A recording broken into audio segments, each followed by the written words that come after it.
Hello दोस्तों, नमस्कार। अपने यूट्यूब चैनल पे सब भाई बहन को प्रणाम करती हूँ। आप सबको बहुत प्यारा विवाह गीत सुना रही हूँ। अच्छा लगेगा कमेंट में सब लोग जरूर बताना कैसा लगा मेरा विवाह गीत।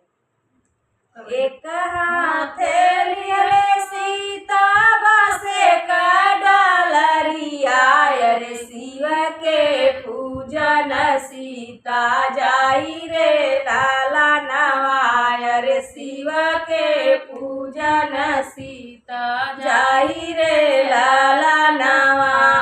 एक बन गईली दूसरे बन गईली, अरे तीसरे में शिव मुस्कुराई रे लाला नवाय, अरे तीसरे में शिव मुस्कुराई रे लाला नवा।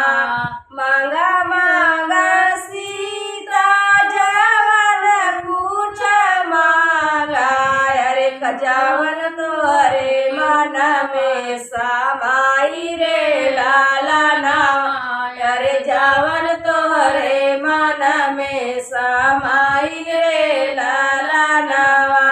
राजा दशरथ सन ससुरु जे मांगी, अरे रानी कौशल्या सन सासरे लाला नवाय, अरे रानी कौशल्या सन सासरे लाला नवा।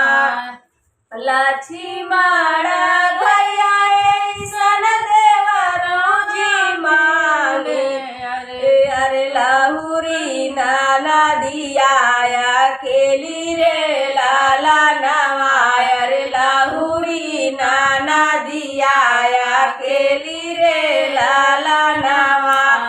जुग जुग जिए सीता तोरा परिवारवा, अरे अमर रही है तोहरी सजनवा रे लाला नवाय, अरे अमर रही है तो मानिक सिंदूर रे लाला नवाय। एक हाथे ले सीता बसे का डालरिया, अरे शिव के पूजन सीता जाई रे लाला नवाय, अरे शिव के पूजन सीता जाई रे लाला नवा। अगर मेरा विवाह गीत अच्छा लगेगा तो जरूर बताएं।